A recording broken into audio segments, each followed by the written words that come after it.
Marcos 5, versículos 1 a 20. Vinieron al otro lado del mar, a la región de los Gadarenos. Y cuando salió él de la barca, enseguida vino a su encuentro de los sepulcros un hombre con un espíritu inmundo, que tenía su morada en los sepulcros, y nadie podía atarle, ni aun con cadenas. Porque muchas veces había sido atado con grillos y cadenas, mas las cadenas habían sido hechas pedazos por él, y desmenuzados los grillos, y nadie le podía dominar. Y siempre, de día y de noche, andaba dando voces en los montes, en los sepulcros, hiriéndose con piedras. Cuando vio pues a Jesús de lejos, corrió y se arrodilló ante él. Y clamando a gran voz dijo: ¿Qué tienes conmigo, Jesús, Hijo del Dios Altísimo? Te conjuro por Dios que no me atormentes. Porque le decían: sal de este hombre, espíritu inmundo. Y le preguntó: ¿cómo te llamas? Respondió diciendo: Legión me llamo, porque somos muchos. Y le rogaba mucho que no los enviase fuera de aquella región. Estaba allí cerca del monte un gran hato de cerdos paciendo, y le rogaron todos los demonios, diciendo: envíanos a los cerdos para que entremos en ellos. Luego Jesús les dio permiso. Y saliendo aquellos espíritus inmundos, entraron en los cerdos, los cuales eran como 2,000, y el hato se precipitó en el mar por un despeñadero, y en la mar se ahogaron. Y los que apacentaban los cerdos huyeron y dieron aviso en la ciudad y en los campos, y salieron a ver qué era aquello que había sucedido. Vienen a Jesús y ven al que había sido atormentado del demonio y que había tenido la legión sentado, vestido y en su juicio cabal, y tuvieron miedo. Y les contaron los que lo habían visto cómo le había acontecido al que había tenido el demonio y lo de los cerdos, y comenzaron a rogarle que se fuera de sus contornos. Al entrar él en la barca, él que había estado endemoniado le rogaba que le dejase estar con él. Mas Jesús no se lo permitió, sino que le dijo: vete a tu casa, a los tuyos, y cuéntales cuán grandes cosas el Señor ha hecho contigo y cómo ha tenido misericordia de ti. Y se fue y comenzó a publicar en Decápolis cuán grandes cosas había hecho Jesús con él, y todos se maravillaban. Amén. Nosotros también deberíamos maravillarnos ante la palabra de Dios, la palabra del Dios poderoso y perfecto. Vamos a pedirle que nos enseñe en esta tarde. Padre, damos muchísimas gracias por tu palabra perfecta, inspirada, que es tu palabra, no la palabra del hombre. Gracias por esta historia que nos da tanto ánimo, tanto gozo para ver lo que tú puedes hacer para rescatar a cualquier persona de la esclavitud a sus pecados. Te pedimos, Señor, que hoy salves a alguien aquí. Te pedimos, Señor, que hoy rescates a alguien de su pecado, de su esclavitud, y le transformes para siempre. Te pedimos en nombre de Cristo. Amén. Hoy continuamos en esta sección del libro de Marcos, en donde Marcos nos está mostrando el poder de Cristo, Dios mismo, sobre literalmente todo. La semana pasada vimos la historia de Cristo calmando la tormenta y su poder sobre la naturaleza. En 8 días vamos a ver su poder sobre la enfermedad y la muerte. Y hoy vamos a estudiar esta historia del poder de Cristo sobre los demonios y así sobre Satanás mismo. Así que exactamente como en la historia pasada, quiero enfatizar aquí al principio que el enfoque de esta historia no son los demonios, ni el hombre endemoniado, sino Cristo y su poder y su deidad. Lo que tiende a más captar nuestra atención en la historia son los demonios, y lo que pasó con los demonios, y lo que pasó con los cerdos. Pero Marcos quiere que nuestro enfoque sea captado por Cristo y su majestad y su poder, que puede vencer aún a los demonios y la esclavitud de Satanás con nada más su palabra. El punto es seguir adorando al Hijo de Dios, maravillándonos de su poder y su majestad, y darle gracias que todavía sigue siendo lo mismo para nosotros hoy en día. Así como los vientos y las olas en la historia de la semana pasada no podían destruir a Cristo ni sus discípulos, tampoco los demonios podían destruir a este hombre cuando Cristo vino para rescatarle para siempre. Marcos entonces continúa así en esta historia como ha hecho en todo su evangelio, con historia tras historia tras historia, todo muy rápido, porque dice aquí en versículo 1 que vinieron a otro lado del mar, a la región de los Gadarenos, y cuando salió él de la barca, enseguida vino a su encuentro de los sepulcros un hombre con un espíritu inmundo. Y fíjense muy bien que dice que cuando salió de la barca, dice, enseguida vino a su encuentro un hombre con espíritu inmundo. La idea aquí es que literalmente después de que la barca había llegado a tierra seca, llegó el hombre. Cristo apenas había vencido la naturaleza e inmediatamente tenía que enfrentar el poder de los demonios. Y lo podía vencer sin ningún problema. Es lo que da confianza a nosotros también. Porque por supuesto no podemos negar el poder de Satanás y los demonios. Pero el poder de Cristo es mucho más grande. Y Él puede no solamente vencer las huestes de maldad, sino también Él puede restaurar a aquellos que han sido esclavizados por Satanás y por su dominio. Entonces en este pasaje vamos a aprender que Cristo en su poder divino restaura a la gente esclavizada por Satanás. Ese es el punto de la historia. Cristo en su poder divino puede restaurar a las personas esclavizadas por Satanás. Aquí lo hizo físicamente, también espiritualmente, y hoy en día sigue haciendo lo mismo. Dios rescata y salva a la gente, las restaura para que sean sus hijos, para que sean reconciliados con Dios y salvos para siempre. Y vamos a ver esta verdad a través de este hombre endemoniado. Vamos a ver su condición, su restauración y su petición. En primer lugar vemos aquí la condición de este hombre. Y leemos de su condición versículos 2 a 5.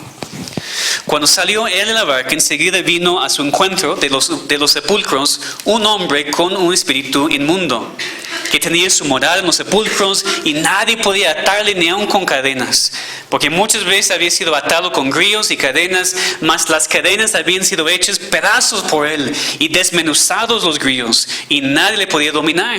Y siempre de día y de noche andaba dando voces en los montes, en los sepulcros, hiriéndose con piedras. Este hombre estaba perdido. Estaba endemoniado.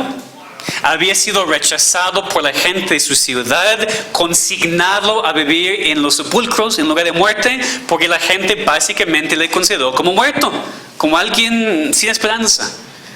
Ellos habían intentado antes atarle con grillos y cadenas, pero por el poder sobrenatural de los demonios, había podido no solamente quebrantar las cadenas, sino dice que había hecho pedazos las cadenas y desmenuzado los grillos.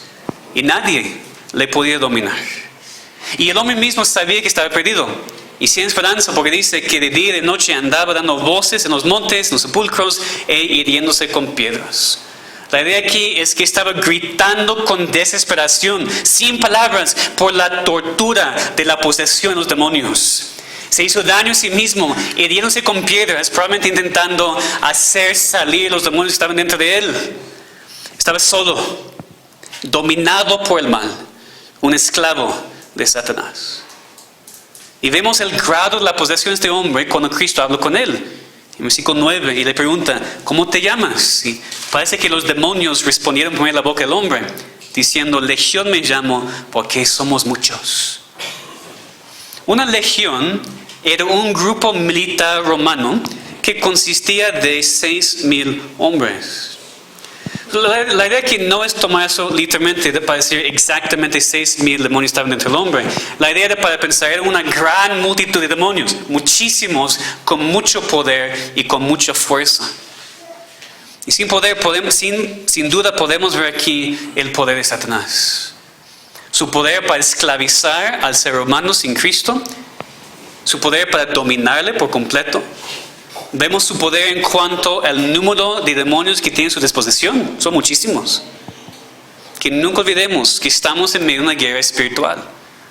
Cada ser humano es parte de esta batalla, si lo reconoce o no. Ahora, como cristianos, debemos estar conscientes de la batalla y luchar en el poder del Espíritu Santo, reconociendo que no podemos vencer al enemigo en nuestras fuerzas, sino solamente con el poder del Espíritu Santo. Entonces, cuando leemos esta historia y consideramos la condición de este hombre, debería hacernos pensar en nuestro mundo actual. Este hombre endemoniado representa a cada ser humano en su estado natural. es decir, espiritualmente, la condición de cada ser humano en toda la historia es igual a la condición de este hombre en esta historia. Perdido, miserable, solo, incontrolable, destruyéndose a sí mismo y sin ninguna esperanza en esta vida o en la siguiente. Y no me refiero solamente a aquellos hoy en día que también tienen un espíritu inmundo. Me refiero a cada ser humano por naturaleza. Cada ser humano sin Cristo y sin la salvación está en la misma condición. Y tal vez no se ve física y externamente, pero interna y espiritualmente tiene la misma condición que este hombre endemoniado. ¿Por qué? Porque el pecado esclaviza. Es lo que el pecado hace, esclaviza. Cada ser humano naturalmente es un esclavo a su pecado y a Satanás. Leemos en Romanos 6, en Gálatas 4, en otros pasajes, que éramos esclavos al pecado. En 2 Timoteo 2:26 leemos de personas que están cautivas a la voluntad de Satanás. Y en Efesios 2:2 dice que antes nosotros seguimos la corriente de este mundo conforme al príncipe de la potestad del aire, el espíritu que ahora opere en los hijos de desobediencia. Entonces, bíblicamente, cada ser humano por naturaleza es un esclavo a su pecado y a Satanás. Tal vez no es poseído por un demonio, pero está perdido y sin esperanza. No necesitamos estar poseídos por un demonio para estar esclavizados a Satanás y vivir por él y hacer su voluntad. Nuestra naturaleza pecaminosa con la cual nacemos es suficiente para condenarnos para siempre. Es suficiente para ponernos en esta condición perdida, miserable y esclavizada. Hay una historia de una niña que estaba peleando con su hermano. Su mamá entró y detuvo la pelea y preguntó a su hija: ¿por qué permitiste al diablo decirte que deberías arrancar el pelo de tu hermano y darle una patada en la espinilla? Y la niña dijo: pues tal vez el diablo me hizo arrancar el pelo de mi hermano, pero darle una patada era mi idea. Es decir, no necesitamos que el diablo nos hace pecar. Hay suficiente pecado dentro de nuestra propia carne para causarnos a desobedecer a Dios y hacer lo que queremos hacer. Entonces la condición de este hombre parecía imposible, perdida, sin esperanza, así como la condición de cada hombre en este mundo por naturaleza. Por eso nos anima mucho seguir leyendo la historia y aprender también de la restauración de este hombre. En versículo 6 leemos que este hombre se acercó a Cristo, se arrodilló ante él, pero reconocemos que no lo hizo en adoración verdadera, porque en el siguiente versículo leemos lo que parecen ser las palabras de los demonios. Versículo 7, clamando a gran voz dijo: ¿qué tienes conmigo, Jesús, Hijo de Dios Altísimo? Te conjuro por Dios que no me atormentes. En versículo 8, Marcos nos dice la razón por la cual los demonios respondieron así: porque Cristo le había dicho: sal de este hombre, espíritu inmundo. Y por eso ellos respondieron llamando a Cristo Jesús, Hijo de Dios Altísimo, tal vez reconociendo su deidad, tal vez intentando controlarle por usar su nombre. Y después rogaron a Cristo: te conjuro por Dios que no me atormentes. Y después de que Cristo preguntó su nombre, dice en versículo 10, y le rogaba mucho que no los enviase fuera de aquella región. Entonces vemos aquí claramente el poder de Cristo. Cuando confronta al hombre y sus demonios, ellos inmediatamente reconocen su deidad y su poder. Inmediatamente reconocen que no van a poder resistir y vencerle. Inmediatamente gritan y le ruegan porque ven que no van a poder hacer nada frente al poder divino. Y así era, porque leemos versículos 11 a 13 lo que pasó. Estaba allí cerca del monte un gran hato de cerdos paciendo, y le rogaron todos los demonios diciendo: envíanos los cerdos para que entremos en ellos. Y luego Jesús les dio permiso. Y saliendo aquellos espíritus inmundos entraron en los cerdos, los cuales eran como 2000, y el hato se precipitó en el mar por un despeñadero y en el mar se ahogaron. Entonces vamos a considerar el asunto de los cerdos un momento. Pero aquí, ante todo, la cosa más importante, enfoque de otra vez en el poder de Cristo. Los demonios tenían que salir de este hombre, porque Cristo así lo mandó. Ellos no podían hacer nada sin su permiso. Tienen que pedir su permiso aún para entrar a los cerdos después de salir del hombre. Podemos imaginar a los demonios rogándose, ok, nos vamos, sabemos que tenemos que irnos, pero permítanos por lo menos estar en los cerdos. Es decir, estaban reducidos a rogar por sus vidas y tenían que tener permiso para hacer cualquier cosa. El poder de Cristo era completo sobre ellos. Y no es solamente que vemos el poder de Cristo de echar fuera los demonios, eso hemos visto en pasajes pasados también. Aquí también podemos ver lo que Cristo, el hombre, después de echar los demonios fuera de él, Cristo le restauró completamente. Leemos de él el versículo 15. Que ya estaba sentado, vestido y en su juicio cabal, en su sano juicio. Pues, ¿qué poder? No solamente para poder echar fuera los demonios del hombre, sino también después poder restaurar su vida. A este hombre perdido, a este hombre sin esperanza, y Cristo le restauró completamente. Y debemos reaccionar a esto así como los discípulos reaccionaron a Cristo en el capítulo pasado.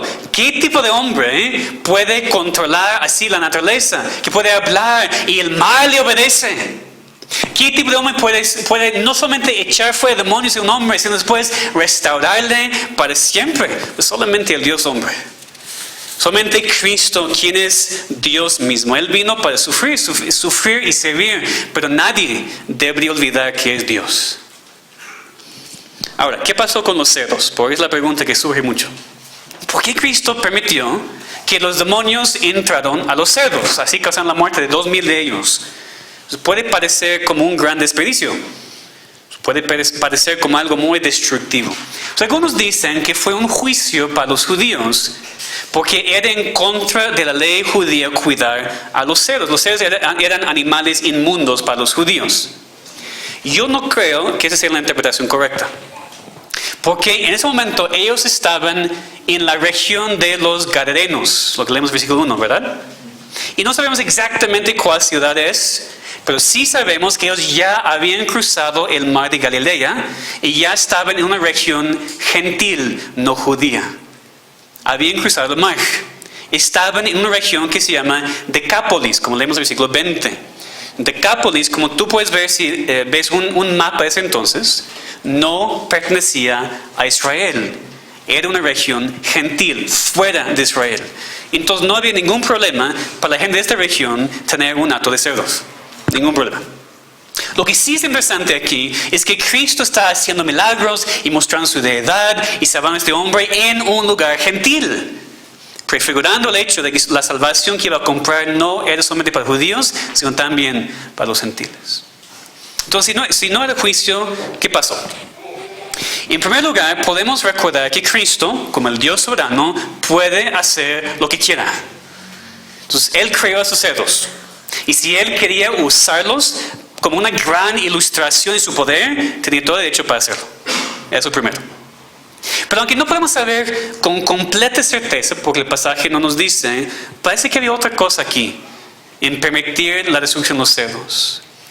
Que Cristo no solamente quería mostrar su gran poder sobre los demonios de esa manera tan dramática, sino también quería mostrar que Él haría cualquier cosa para salvar a este hombre.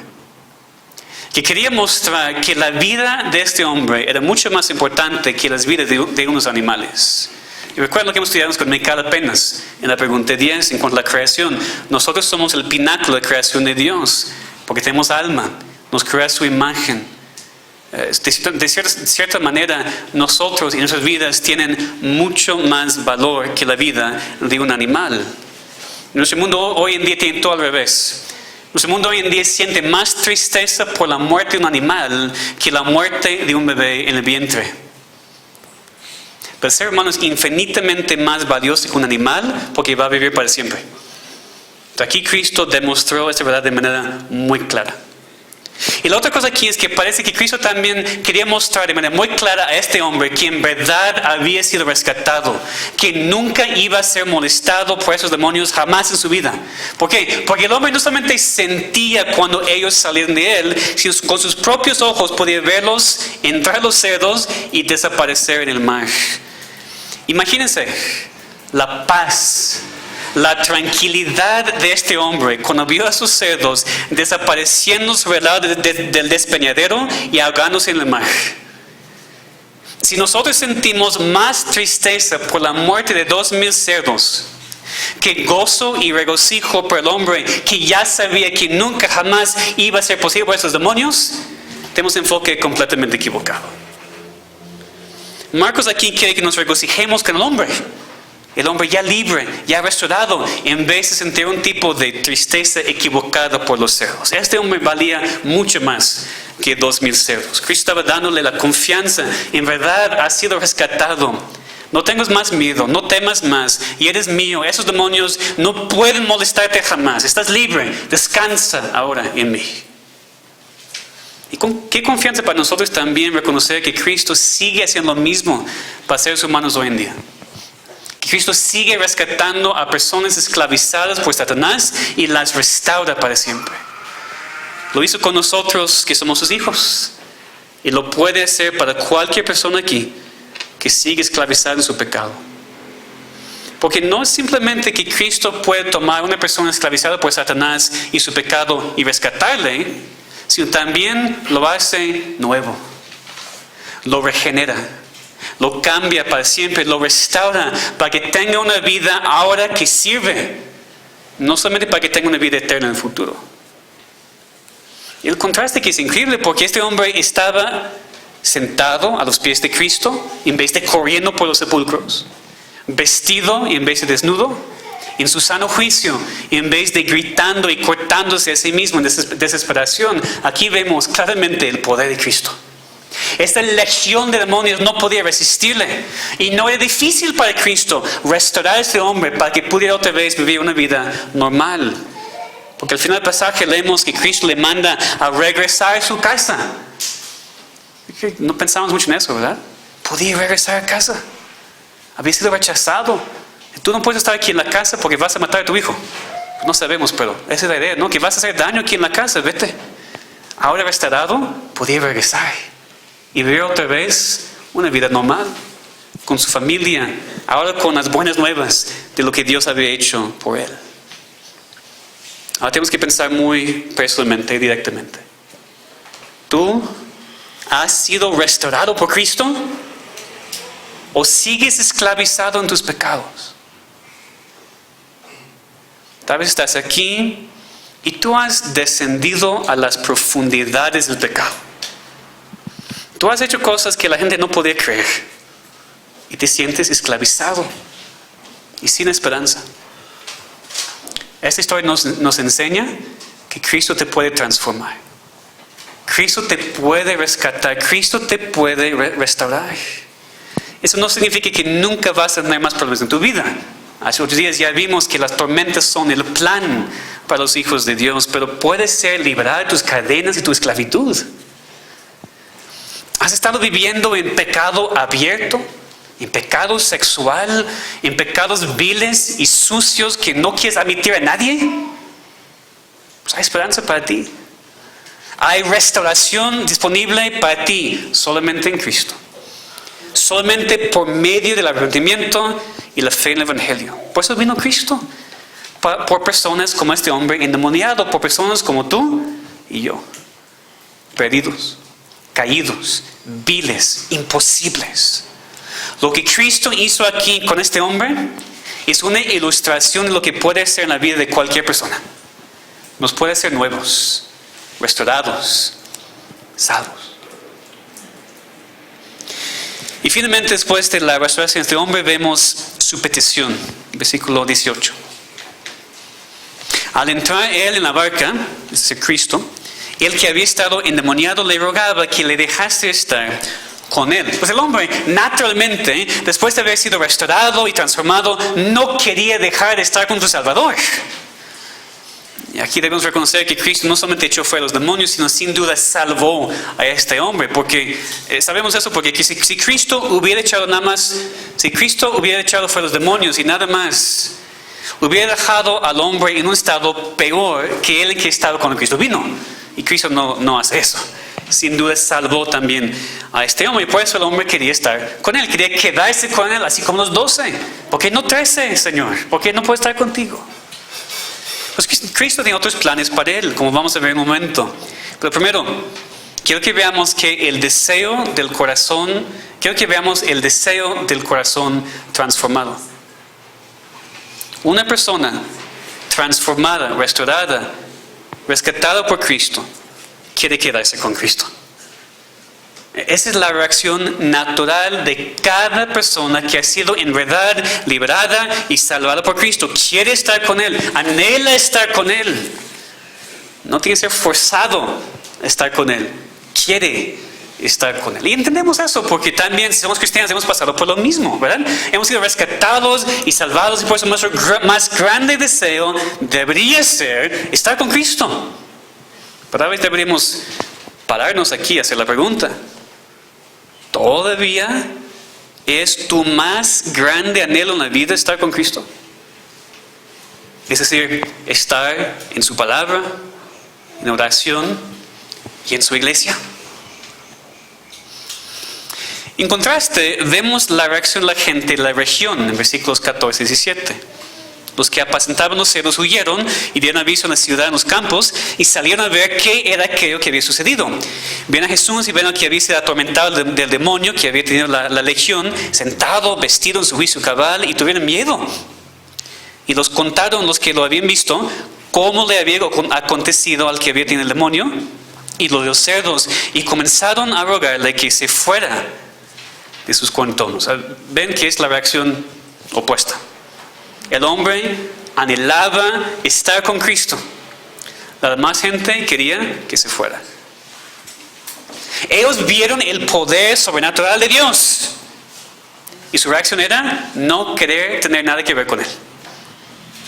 Sin duda tenían miedo, lo que dice aquí, así como los discípulos en la historia pasada, pero sin nada de fe. Probablemente vieron también que Cristo era santo y tal vez no querían ser molestados con sus pecados. Probablemente estaban muy molestos también por lo que había pasado con los cerdos, y habían perdido 2,000 cerdos. Ya sea por una o todas esas razones, la gente pidió a Cristo que se fuera. Y la verdad es que esta es la reacción natural de cada ser humano. Rechazar a Cristo, no querer que Él esté, pedirle que nos deje en paz. Y la cosa más terrible que puede suceder en la vida de una persona es que Dios le concede esta petición. La petición para ser dejado en paz, para no ser molestado más por la ley de Dios ni su Espíritu Santo. Muchas personas que han estado en la iglesia, cuando ya se alejan, piden a Dios que les deje en paz, que ya no les convenza más sus pecados. Y a veces Dios responde y Dios concede su petición. Qué peligroso, qué triste que Dios te deja, que no te convence más de tu pecado, sino que te deja contento en tu pecado y en tu vida sin Él. Lo que necesitamos es responder como el hombre después de su restauración y querer estar con Jesús. Por eso, entiéndeme, es tan peligroso alejarse de la iglesia local. Es peligroso, porque eventualmente Dios va a decir: ¿no quieres ir? Ya no vas. Dice: no, cuando las cosas se mejoran y las cosas son diferentes, regreso.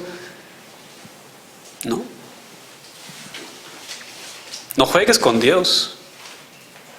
No juegues con tu alma. Peligroso. Es peligroso salir de la iglesia de Cristo y no querer regresar. Es peligroso estar en el mundo y pedir a Dios que ya no me convence, ya no quiero ser más molesto por la palabra de Dios. Y Dios dice: ok. Y tú mueres en tus pecados. ¿Qué quiere tu corazón? ¿Qué anhela tu corazón? Y sé honesto contigo mismo. ¿Qué quieres? ¿Quieres estar con Jesús, incluyendo si significa que vas a pasar por las tormentas de la vida y a veces perder lo que es más valioso para ti? ¿O quieres que Dios te deje en paz? Que Dios no te moleste más, que te deje contento en tus pecados. ¿Qué quiere tu corazón, joven? ¿Qué quiere tu corazón, adulto? Ten mucho cuidado, porque tal vez Dios va a conceder tu petición y nunca serás salvo. Qué triste sería para un joven aquí hoy recibir lo que más quiere y nunca más ser convencido por su pecado. Qué triste sería para una persona aquí, una persona que ha salido de aquí, que Dios le deje en paz y nunca jamás estará preocupado por el estado de su alma. Que Dios tenga misericordia de nosotros, de nuestras familias y de nuestra iglesia. Vamos a terminar con 3 aplicaciones. En primer lugar, necesitamos aprender cómo pensar bíblicamente en cuanto al tema de Satanás y los demonios. Hay 2 extremos. O no creer en la realidad de Satanás, básicamente no creer que existe. O pensar demasiado tiempo en él, o pensar demasiado en él, pasar demasiado tiempo meditando en demonios y Satanás y obsesionarnos con ellos. Son los 2 extremos. Lo que necesitamos es reconocer que Satanás y los demonios sí existen, sin duda, que son poderosos, que estamos en medio de una batalla espiritual, pero que Satanás ya ha sido vencido. Satanás ya no tiene control sobre las cosas. Jesús puede vencer cualquier poder de maldad en el momento que quiera sin ningún problema. Ese creo es el equilibrio correcto. Entonces, que no tomemos al diablo a la ligera y así estar ignorante de sus maquinaciones, como la palabra dice. Necesitamos toda la armadura de Dios, porque nuestro enemigo, aunque vencido, todavía quiere devorarnos. Pero tampoco debemos estar pensando en el tema constantemente, intentando descubrir quiénes son los demonios que gobiernan mi ciudad y cosas así tan raras que escuchamos en iglesias hoy en día. Porque no encontramos nada de eso en la palabra de Dios. Nada. Podemos tener la certeza que ningún cristiano puede ser poseído por un demonio, pues su cuerpo está en el Espíritu Santo y el Espíritu Santo mora en él. Ya una posesión de un incrédulo es algo muy raro. Y muy prácticamente, pues muy prácticos, nunca deberíamos pensar, el diablo me hizo pecar. Que todos los problemas de mi vida y mi familia y mi país son debido a la obra directa del diablo. Pues hay suficiente pecado en mí para hacerme pecar y en ti para hacerte pecar. Es más probable que la maldad que ves en tu vida o en otros es debido a los deseos de la carne, los deseos de los ojos y no la obra directa de demonios. La segunda aplicación es que no hay causas perdidas. No existen causas sin esperanza. Parecía así con este hombre en esta historia, hasta que viniera Cristo. El poder de Cristo es omnipotente. Él puede vencer cualquier cosa o poder para salvar y restaurar a cualquier persona. No importa su pecado, no importa su vida. Si tú necesitas este poder y salvación hoy, es tuyo. No es regla por misericordia, por la gracia y la salvación. No le pides que te deje en paz. No te aferres a tus pecados. Pida a Dios que te rescate sus pecados, su esclavitud, y puedes disfrutar una gran calma. Tú puedes ser restaurado. Tu causa no es sin esperanza. Hay esperanza para todos en Cristo. Y finalmente, la última aplicación tiene que ver con el evangelismo. Porque después de que el hombre había pedido a Cristo que le permitiera quedarse con él, leemos la respuesta de Cristo en versículo 19. Mas Jesús no se lo permitió, sino que le dijo, vete a tu casa, a los tuyos, y cuéntales cuán grandes cosas el Señor ha hecho contigo y cómo ha tenido misericordia de ti. Y lo hizo. Versículo 20. Y se fue y comenzó a publicar en Decápolis cuán grandes cosas había hecho Jesús con él, y todos se maravillaban. Muy rápidamente podemos aprender algunas cosas muy importantes en cuanto al evangelismo. Primero, el evangelismo es el mandamiento de Cristo. Él aquí mandó a este hombre a ir y compartir las buenas nuevas con otros. No es opcional para el cristiano, deberíamos hacerlo. En segundo lugar, el evangelismo es la reacción natural de alguien que ha sido salvado y restaurado de la esclavitud de su pecado. Este hombre tenía mucho que contar. Podía contar las grandes cosas que el Señor había hecho con él. Había algo personal en su evangelismo, porque él había sido transformado.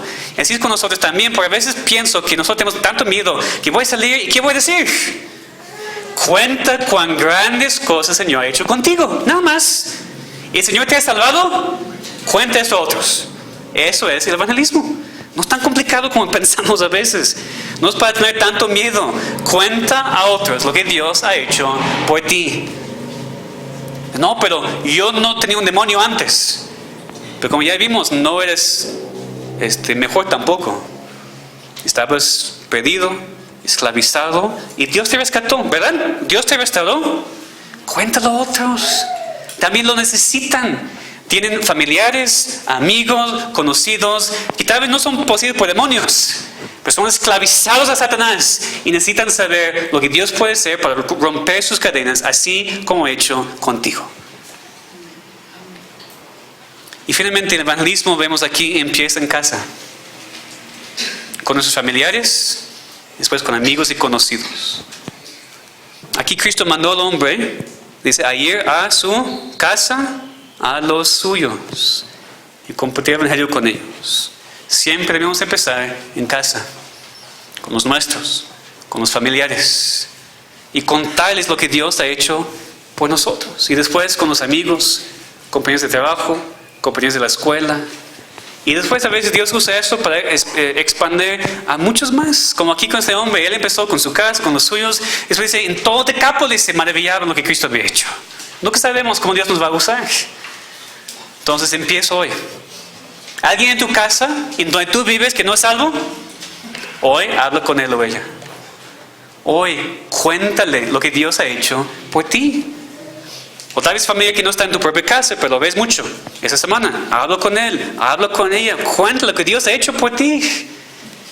Y podemos estar maravillados de cómo Dios crece esta iglesia, cómo Dios salva más personas aquí en esta ciudad, por medio de nosotros que somos nada más medios, pero podemos ser instrumentos en las manos de Dios. Entonces que demos gracias a Dios por habernos rescatado de nuestros pecados, de nuestra esclavitud. Que nos maravillemos el poder de Dios en la salvación. Porque Cristo, en su poder divino, restaura a la gente esclavizada por Satanás. Amén. Vamos a orar. Te alabamos, Señor, con todo nuestro ser, que tú nos has rescatado de nuestros pecados. Admitimos que antes éramos rebeldes en contra de ti, esclavos a nuestros pecados y a Satanás mismo. No podíamos escaparnos, de hecho no queríamos escaparnos. Pero tú descendiste en tu poder divino, con tu gracia, con tu amor, y nos salvaste para siempre. Nos libraste de nuestro pecado, de nuestra miseria, de nuestra esclavitud. Nos has restaurado, nos has regenerado, nos has hecho diferentes. Gracias, Señor. Ayúdanos a maravillarnos cada día, cada segundo de cada día de lo que tú has hecho en nosotros. Te pedimos también la fuerza para poder salir y compartir eso con otros. Quita, Señor, de nosotros todo miedo, todo temor. Ayúdanos a contar a los nuestros lo que tú has hecho en nosotros. Y te pedimos, Señor, por las personas aquí, entre nosotros, que todavía no son salvas, que todavía siguen hoy en sus pecados, esclavos de sus pecados. Tal vez algunos aquí lo reconocen. Te pedimos, Señor, que también puedan reconocer la solución y rogarte a ti por la salvación que solamente tú puedes proveer. Y te rogamos por la persona aquí que todavía no reconoce que es un esclavo, la persona aquí que honestamente piensa que está bien.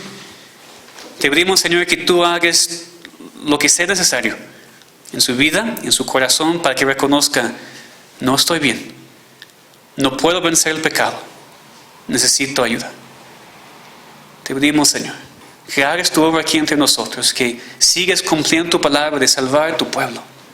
Queremos verlo aquí, Señor, entre nosotros, con los familiares de nosotros, y nuestros amigos, nuestros conocidos, personas que han asistido aquí por mucho tiempo. Señor, por favor, ten misericordia. Y, Señor, protege a los que han salido de nosotros, los que ya no quieren estar aquí, los que no vienen muy poco. Te pedimos, Señor, que tú no concedas su petición de ser dejados en paz. Te pedimos, te rogamos, Señor, que no respondas a esta petición, sino que tú pongas en sus vidas las pruebas necesarias para que regresen a ti, para que regresen a tu iglesia, para que puedan ser también restaurados. Te pedimos todo eso, Señor, en nombre de Cristo. Amén.